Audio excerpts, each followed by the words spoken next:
মাফ করুক, আজান দিচ্ছে। আজানের সময় কি বলবো, এই যে এটা কি, এটা দুনিয়া। এখানে মনে হচ্ছে টাকা পয়সা ধন দৌলত এগুলোই সব কিছু।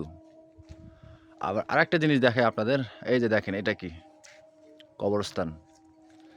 এখানে এখানে যারা আছে, শুয়ে আছে, তারা কি কখনো ধন দৌলত টাকা পয়সা, ওরা ভালো আছেন, এগুলো নিয়ে কি কখনো এই জায়গায় প্রবেশ করতে পারছে? পারে নাই ভাই।